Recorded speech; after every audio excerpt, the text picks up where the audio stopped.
The voice pierced through my half-dream like a knife. It's 7 a.m. and you're still sleeping? Get up and make me breakfast. At first, I thought I was dreaming, maybe hearing an alarm, a noise from outside. But when I blinked awake, there she was. Standing in the doorway with her arms crossed like a general about to declare war. Linda Evans. My mother-in-law. Her voice filled the small Denver apartment with the same sharp energy I'd grown to dread over the past 3 weeks. I pushed myself up on the bed, my head spinning from exhaustion. The laptop beside me was still open, a spreadsheet glowing faintly on the screen, proof that I had stopped working only a few hours ago. 4 in the morning. That was when I'd finally submitted the last client report for the week. Good morning, I croaked, my voice rough from lack of sleep. I worked really late, Linda. Give me a few minutes, worked? She interrupted, letting out a short, sarcastic laugh. You mean sitting in bed pressing buttons all night? That's not work, Julia. That's playing on a computer. My stomach clenched. I bit my tongue because I'd learned long ago that arguing with Linda was like trying to stop a storm with a paper umbrella. Still, the sting of her words hit harder than usual. From the living room, her husband, Frank, called out, "Honey, ask her to make some bacon this time, none of that rabbit food." Linda smirked. You hear that?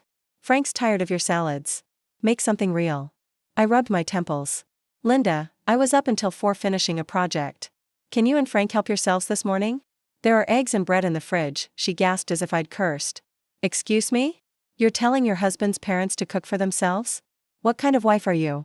I looked toward the closed door of the guest room, the room that had been theirs for the last 22 days. My voice came out steadier than I felt. I'm the kind who works 16 hours a day to pay the mortgage on this place. Her expression hardened. Don't take that tone with me, young lady. If you spent less time pretending to be a big shot and more time taking care of your home, maybe my son wouldn't have to eat cereal for dinner. That last line hit like a slap. I glanced toward the living room where Mark, my husband, was nowhere in sight. He'd already left for work before sunrise, as usual, leaving me to handle his parents. Again, Linda must have seen the flicker of frustration on my face, because she pounced, "Don't look at me like that. We raised our boy right. He deserves a wife who respects her family, not someone who hides in a room all night typing nonsense." Something inside me snapped. The months of biting my tongue, of shrinking myself smaller just to keep peace, suddenly collapsed under the weight of that morning. I swung my legs off the bed and stood up. Still in my oversized t-shirt, my hair a mess. You need to get out of my room, I said quietly. She froze. What did you just say? I repeated, more firmly this time, get out. This is my bedroom, and you don't get to barge in here yelling. For a split second, she looked genuinely shocked. No one had probably told her no in decades. Then her face darkened. This is my son's apartment, she hissed. You're just living here because he lets you. I laughed, not out of humor, but disbelief. That's interesting, I said, reaching for the file on my nightstand. Because according to this mortgage statement, I pay half, sometimes more, of every bill. So unless you're planning to start contributing rent, you are guests here. Nothing more. Her mouth opened and closed like a fish gasping for air. You ungrateful, Linda. I raised a hand, cutting her off before she could finish the insult. I've tried for 3 weeks to be polite. I've cooked, cleaned, smiled, and stayed quiet while you insulted everything I do. But not today. Not after working all night just to be yelled at in my own home. She stared at me, speechless. I walked to the door and held it open. You have 30 minutes to pack your things and leave. I'll call Mark to drive you to a hotel. Her face flushed red. You wouldn't dare. Try me. For a long moment, she just stood there, trembling with anger. Then she stormed out, muttering curses under her breath. When I finally shut the door, the silence felt almost unreal, like the air right after a thunderstorm. Heavy and still. I sat on the edge of the bed, my hands shaking. A part of me couldn't believe I'd actually said it. For 3 years, I had bent myself around Mark's family, desperate to keep the peace. But something about that morning, the exhaustion, the disrespect, the sheer absurdity of being screamed at after working all night, had finally pushed me past the breaking point. Down the hall, I heard drawers opening, suitcases thumping. Linda's sharp voice barking orders at Frank. Good. Let her pack. I reached for my phone. Texted Mark, we need to talk tonight. Alone. Then I tossed the phone aside and collapsed back onto the bed. For the first time in weeks, I didn't care about deadlines or clients or even the chaos beyond the door. For the first time, I'd stood up for myself. Outside the window, the sun had just started climbing over the Denver skyline. Light filtered through the blinds, catching the dust in soft, golden streaks. Somewhere in the living room, Linda's voice rose again, a final threat, maybe, or just one more complaint. But I barely heard it, because beneath the fear and exhaustion, something new was starting to bloom, small, fragile, but real relief. Maybe it was temporary. Maybe the fight would get worse.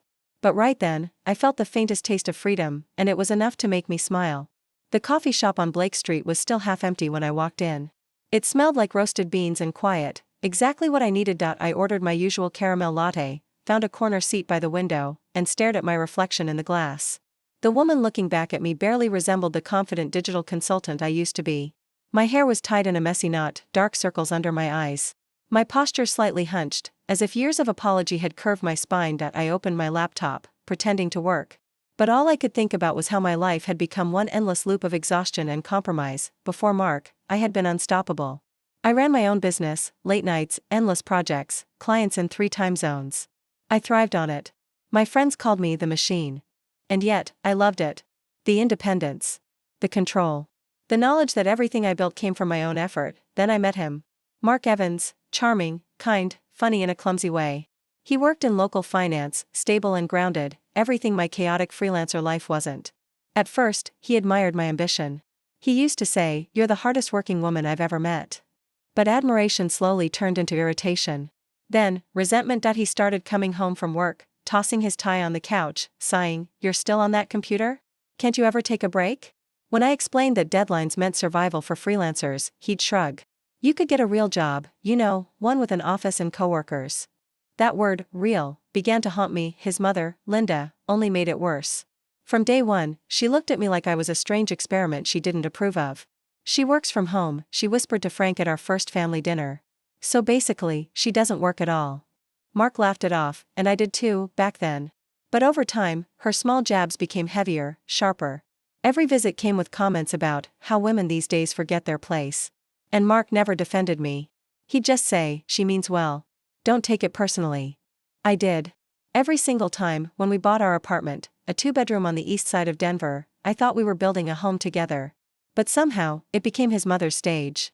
She rearranged the furniture, criticized my decor choices, even replaced my favorite throw pillows because they were too modern. And Mark let her. Every time. Because Mom knows best. Now, sitting in that cafe, the weight of all those little humiliations pressed down on me at once. The way she'd hover behind me while I worked, watching, as if waiting to catch me pretending. The way Mark's silence spoke louder than her insults. The way I'd smile, nod, and swallow every ounce of anger because I didn't want to be the difficult wife. I took a sip of my coffee and opened the folder on my laptop labeled Evans Household. Inside were bills, contracts, and mortgage documents, my quiet proof that I wasn't crazy. That I did contribute. That I wasn't some lazy freeloader living off her son. A memory surfaced. 2 years ago, when Mark and I signed the papers. He'd said, "This is our start, Jules. Our foundation." I believed him. I believed us. Now that same foundation felt cracked and hollow, a place where I tiptoed instead of lived. My phone buzzed on the table. A new text from Mark. "Mark, Mom says you kicked her out of your room? What's wrong with you?" I stared at the screen. The knot in my chest tightened, but this time, it wasn't guilt. It was clarity. I typed back slowly, "Julia," she barged in screaming. "I told her to leave. You and I need to talk tonight." He didn't respond. I locked the phone and looked out the window. Across the street, a mother walked hand in hand with her daughter, both laughing, sunlight touching their faces. For a moment, I envied their simple peace, a peace that didn't need explanation or defense. I thought about my own mother, gone for years now. She'd been a quiet fighter, too. I remembered her saying once, "You can love someone and still outgrow the version of yourself they fell in love with." At the time, I didn't understand what she meant. Now I did. I had outgrown the woman who kept shrinking to fit into someone else's comfort zone. I had outgrown the silence. I closed the laptop and whispered to myself, "No more." It wasn't anger this time, just resolve. The kind that comes when you finally stop asking for permission to exist. Outside, the city kept moving, cars honking, people rushing, the morning light spilling across the sidewalk. For the first time in weeks, I didn't feel trapped inside my life. I felt like I was watching the door of my cage slowly unlock. The next morning, I was still half asleep when I heard the door slam open. "It's 7 a.m. and you're still sleeping?" Linda's voice pierced through the room like a siren. "Get up and make us breakfast. Frank's been waiting for his eggs for half an hour." My body jolted, heart pounding. I had gone to bed at 4, another late night meeting a client deadline, and every muscle in me ached from exhaustion. I blinked at her silhouette standing in the doorway, hair in perfect curls. Hands on her hips, lips pursed with the satisfaction of someone used to being obeyed. I tried to keep my voice calm. "Linda, I was up all night working. Mark said he'd handle breakfast today." Her eyes widened, mock surprise painted across her face. Working? You mean tapping on that computer of yours? That's not work, Julia. That's you pretending to be busy so you don't have to take care of your husband. That word, pretending, snapped something inside me. 4 weeks. I had swallowed every insult, told myself to endure just a little longer. But at that moment, standing in my own bedroom in my own home, I realized I didn't owe her another second of silence. I sat up slowly. My voice didn't rise, it steadied. You need to leave. She blinked.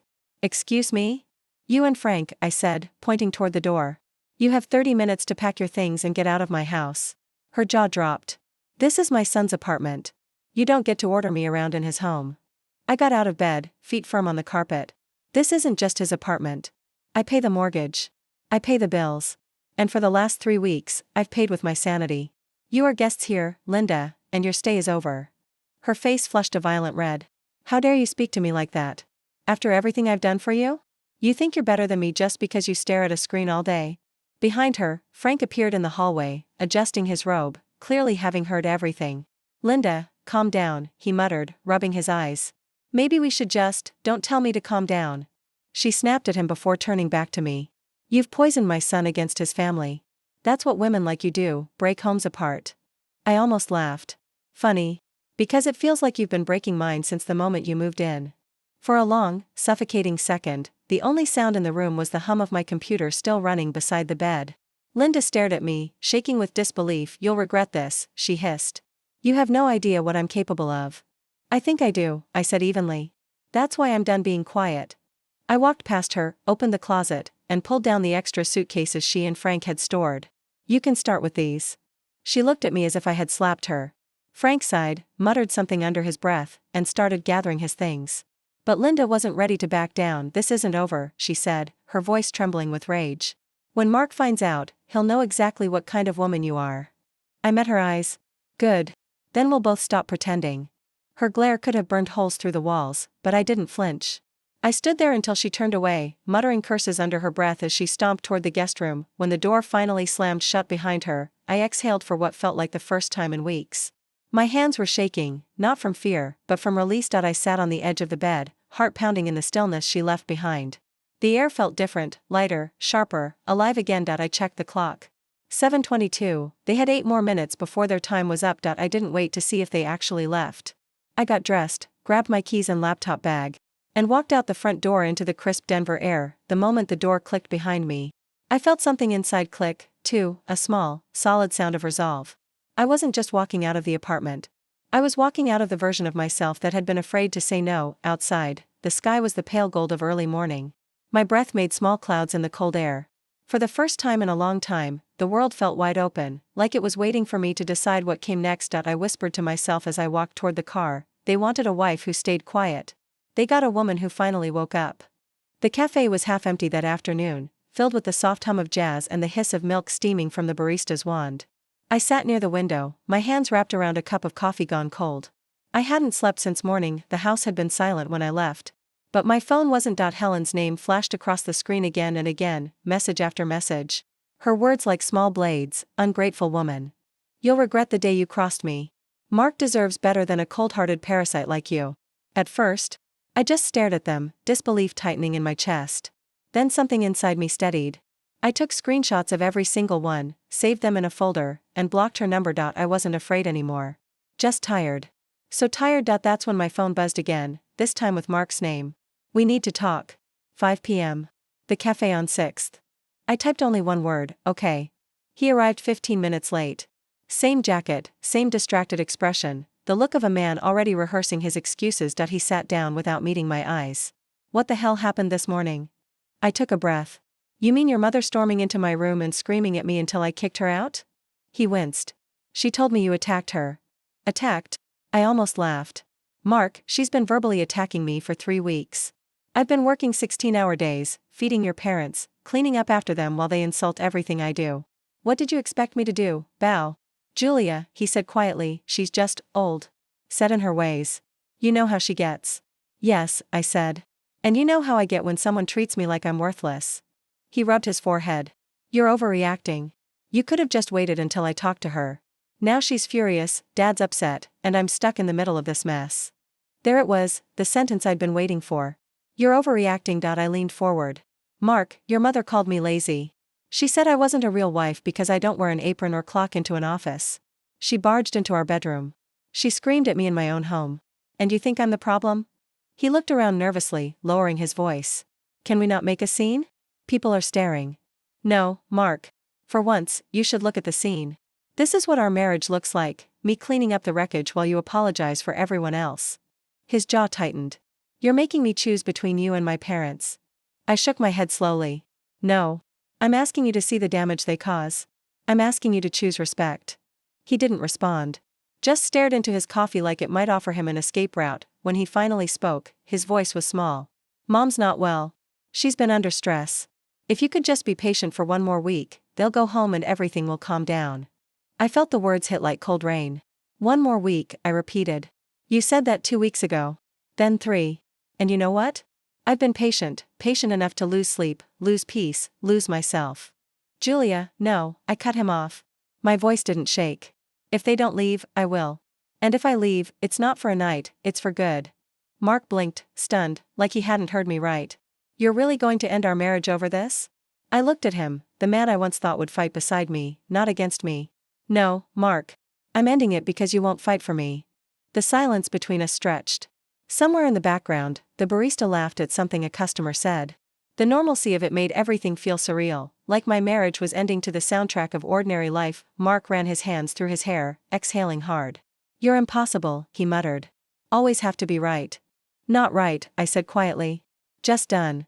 I stood up, slid a 20 under my untouched cup, and picked up my bag. For a second, I thought he might say something that would stop me, something true, something brave. But all I heard was a soft, defeated sigh. As I walked out of the cafe, the cold Denver wind hit my face, sharp and freeing. My chest still ached, but the weight that had sat there for years was starting to lift. For the first time in a long time, I didn't feel small. I didn't feel crazy. I just felt awake. I texted my lawyer that night. I'd like to start the divorce process. And when I turned off my phone, the silence that followed wasn't empty, it was peaceful. The motel room was small, just big enough for a bed, a desk, and a lamp that flickered every few minutes. The walls smelled faintly of bleach and lemon, not home, but clean. For the first time in weeks, I could breathe. I hadn't heard from Mark all day, though I knew he'd come eventually. He always came when he needed something: peace, answers, control. The knock came at 9 p.m. I opened the door, and there he was, hair messy, eyes red, holding a paper bag of takeout like it was some kind of peace offering. Julia, he said softly. Can I come in? I hesitated, then stepped aside. He placed the bag on the small table and looked around the room. This place is awful, he muttered. It's quiet, I said simply. That's more than I can say for home. He sighed, sinking onto the edge of the bed. You didn't have to leave. You could have just waited it out. Mom's calming down. I raised an eyebrow. Really? Because I've got about 20 screenshots that say otherwise. He rubbed his face. She didn't mean it. She's under stress. And I'm under siege, I snapped. Do you even hear yourself, Mark? Every excuse you make for her is another wound you hand me. He looked up, surprised by the sharpness in my voice. You've changed, he said. Yes, I said quietly. I stopped apologizing for needing respect. There was a long silence. The kind that feels like the moment before a storm hits. He stood and began pacing the small room. You're blowing this out of proportion. Families argue. It's normal. No, I said, shaking my head. It's not normal to be insulted in your own home. It's not normal to be treated like a maid because you work from home. It's not normal to be called lazy by people who don't even understand what you do. He turned on me, frustrated. What do you expect me to do, Julia? Throw my parents out on the street? I expect you to be my husband, I said. Not their obedient son. He stared at me, chest rising and falling with anger. That's not fair. I took a step closer. What's not fair is me working 16 hours a day to pay half the mortgage while your mother calls me a parasite. What's not fair is me losing sleep, appetite, and peace just to keep this marriage alive. He swallowed hard. I'm trying, okay? No, Mark, I said softly. You're avoiding. There's a difference. He looked at me for a long moment, eyes flicking to the floor, the wall, anywhere but my face. So what now? He asked finally. You want a divorce? I let out a shaky breath. I don't want a divorce, Mark. I want a partner. But if I can't have that, then yes, I want a divorce. He flinched like I'd struck him. You don't mean that. I do, I said. I've spent years trying to earn peace in a place that only takes from me. I'm done trying. He crossed his arms, his voice rising. You're selfish. My parents took me in when I had nothing. The least you could do is show them some gratitude. I laughed, not because it was funny, but because it was absurd. Gratitude? For what? For calling me a failure every morning? For walking into our bedroom uninvited? For treating me like I don't belong in my own house? His face hardened.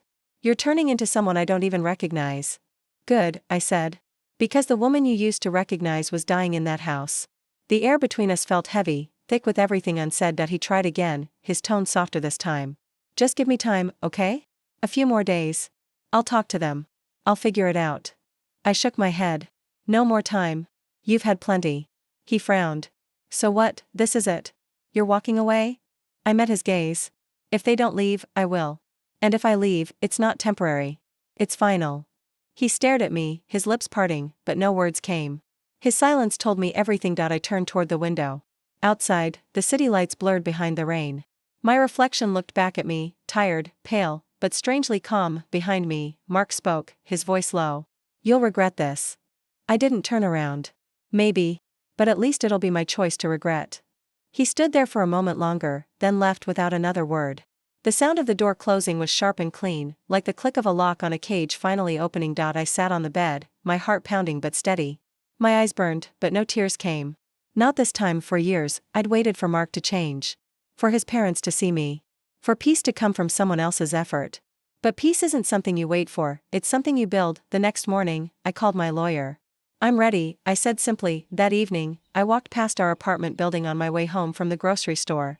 Through the window, I saw the same flickering light in the living room, the same shadows moving, Helen's voice faintly audible even from outside. Mark was sitting there, slumped on the couch, staring blankly at the TV. For a brief second, a part of me mourned the dream we'd built together, the dinners, the laughter, the promises. But the larger part of me knew the truth, it had been dying for years. I turned and walked away. The night air felt cold. But the kind of cold that clears your lungs, the kind that makes you feel alive again, and for the first time in a long time, I didn't feel like running back. The day the divorce papers came through, I didn't cry. There was no dramatic music, no breakdown on the kitchen floor, just silence. A silence that felt heavy, but cleaned out. I signed my name one last time, handed the pen back to my lawyer, and whispered, "Thank you." Mark didn't show up.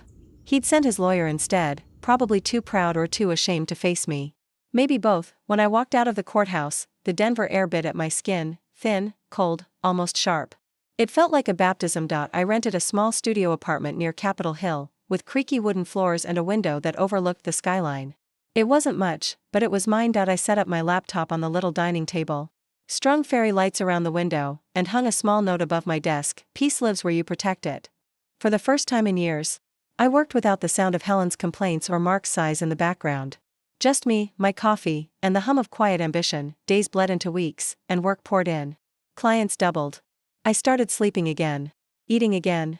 Living again. But freedom, as it turns out, is never free. 3 months after the divorce, an envelope came in the mail. It was from the bank, notice of foreclosure proceedings, delinquent mortgage payments. At first, I laughed bitterly. Of course, I muttered. He's still not paying. I called the bank to confirm. Mark had fallen behind on 3 months of payments. Helen and Frank were still living there. Insisting the bank wait until things stabilized. The irony was almost poetic. The woman who called me lazy now lived rent-free in a home she couldn't afford. For a moment, I considered ignoring it. Let the bank take it. Let the house disappear. But then I realized, that apartment wasn't just bricks and walls. It was mine too. My money had built half of it. My nights, my labor, my sanity. So I did what I'd always done. I worked harder. For 6 weeks, I barely slept. I took on extra clients, managed double shifts, and saved every cent. When I had enough, I called the bank. "This is Julia Evans," I said. "I want to settle the mortgage in full and buy out my ex-husband's share." The banker paused. "Are you sure, ma'am? That's a lot of money." I smiled. "Yes. I'm very sure." The transaction took a month to finalize. When it did, the property title arrived with my name, sole owner. I sat on the floor of my tiny apartment, holding the document in my hands, and cried, not out of sadness, but out of something deeper. Relief. Victory. Power. Of course, Mark found out. He always did. He stormed into my office one morning, unannounced, his face flushed with anger. "You went behind my back," he shouted. "You stole our home." I didn't even look up from my laptop. "Correction, I bought it. Legally. You missed 6 payments, Mark. The bank was going to take it." He slammed his fist on my desk. You think this makes you better than me? I met his gaze, calm and steady. No. It just makes me responsible for my own peace. He froze, thrown off by my tone. You're unbelievable. No, I said. I'm finally believable. You just never listened. He opened his mouth to argue, but nothing came out. He turned and stormed out, muttering curses under his breath. I didn't stop him. The sound of the door slamming felt strangely familiar, but this time, it didn't hurt. It echoed like closure. A few days later, I drove to the old apartment. The neighborhood looked the same, but I didn't. Helen was outside, screaming at a moving crew. Frank sat in a folding chair, looking defeated. When she saw me, she sneered. Oh, look who decided to show up. The queen of betrayal herself. I just smiled. Actually, Helen, I came to remind you that the eviction notice expires tomorrow. Her face turned crimson. You can't do this. You heartless. I interrupted softly. And I did. She lunged forward, but Frank grabbed her arm. Enough, Helen, he said quietly. Let's go. For a second, her fury faltered, replaced by exhaustion, maybe even shame. She looked smaller than I remembered. I turned away, walked up the steps, and unlocked the door. Inside, the apartment was messy, dishes piled in the sink, furniture scratched, curtains drawn tight. The ghosts of shouting still clung to the air, but as sunlight poured through the window, dust floating like glitter, I realized something. It wasn't haunted anymore. It was empty. And it was mine. Over the next few weeks, I cleaned every corner, repainted the walls, and replaced every broken piece. The smell of lemon and pine filled the rooms again, the same scents I'd loved when we first moved in one night.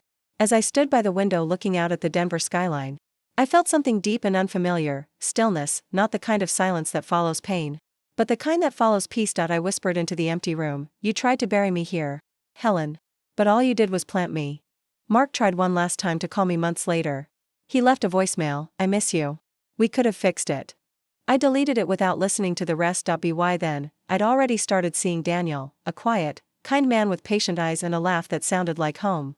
He never tried to control me, never raised his voice. Never made me feel small. When he helped me move the last box into the apartment, he looked around and said, feels like freedom in here. I smiled, touching the doorframe. That's because it is. And that night, when we sat on the couch, the same couch where I'd once cried myself to sleep, I finally felt what a home was supposed to feel like, not a place to survive, but a place to belong. She hadn't lost a marriage, I thought, resting my head on Daniel's shoulder. She had gained herself. Outside, the city lights flickered softly. The night was quiet. Peaceful. Mine. Morning sunlight spilled across the living room, tracing golden lines on the wooden floor. The city outside hummed quietly, Denver waking up, soft and unhurried. Julia sat on the couch with a cup of coffee, barefoot, wrapped in one of Daniel's oversized shirts. The smell of cinnamon toast drifted in from the kitchen, where he was humming to himself, some old rock song she didn't recognize, but already loved. It was Sunday. No deadlines. No shouting. No chaos, just peace. She leaned back, letting her head rest against the couch, eyes half closed. The light caught on the photo frames hanging on the wall, new memories replacing old ghosts. One showed her and Daniel at the mountain lake near Estes Park. Wind in their hair, both laughing so hard their eyes were closed. Another captured her with her laptop, coffee mug in hand, the caption underneath written in Daniel's handwriting, Boss Lady, Peacemaker, Heart Healer. She smiled. For years, that apartment had been a battlefield, a place where her voice was drowned out, her worth measured by someone else's comfort. But now, every corner whispered a different truth. She had survived. She had rebuilt. She had won. When Daniel brought her breakfast, she teased him, you're spoiling me. He chuckled, setting the plate on her lap. Good. Maybe someone should. Julia looked at him. Really looked, and realized how different this love felt. Quiet. Steady. Equal.no. One asked her to shrink so the other could shine.no. One made her apologize for needing rest, space, or respect. Daniel didn't save her. He simply made room for her to exist, fully, freely, loudly. That, she thought, was love. Later that afternoon, Julia sat by the window with her journal. The same window she'd once stared out of, wondering how to escape. Now, it framed her peace like a photograph. She wrote, I didn't lose a husband. I lost the version of myself that kept begging to be seen. She paused, pen hovering, then added, and in losing her, I found someone new, stronger, kinder, and finally free. She closed the journal and exhaled. It wasn't just a happy ending, it was a beginning. A few weeks later, she invited her friends over for dinner, the first time the apartment was filled with laughter that wasn't forced. They toasted to second chances and to peace hard. One of them asked, do you ever regret it? Leaving him? Julia smiled softly. No. I regret waiting so long to leave. The table fell silent for a heartbeat, then everyone nodded, understanding, because it wasn't bitterness in her tone, it was truth. The kind that comes from healing, not from hate. That night, when the guests left and the apartment quieted again, Julia stood at the window, watching the city lights blink like fireflies in the distance. Daniel came up behind her, wrapping his arms around her waist. Thinking again? He whispered, always, she said, smiling. He kissed her temple. You know, I've never met anyone who built herself back from the ground like you did. Julia turned slightly, resting her hand on his chest. That's the thing about hitting the ground, she said softly. You realize it's solid enough to stand on. Outside, the wind carried the faint sound of laughter from a nearby street, young people, free, alive. Julia's heart swelled. She had spent years apologizing for being too much, too driven, too ambitious, too independent. Now she knew, those weren't flaws. They were her wings, she whispered to herself, almost like a prayer. I didn't lose a marriage. I gained myself. When she turned off the lights and lay beside Daniel that night, the apartment was quiet again. The kind of quiet that feels like safety. She thought about Helen, about Mark, about all the ways she had once been told she wasn't enough. And then she smiled, not from pride, but from peace, because finally, she didn't need anyone else to tell her who she was. She already knew. The final line of her story wasn't about revenge or victory. It was about freedom. About waking up each day in a life she chose, one built not from fear, but from faith in herself. And in the stillness of that night, Julia Evans finally understood, sometimes the happiest endings are simply the ones where you come home, to yourself.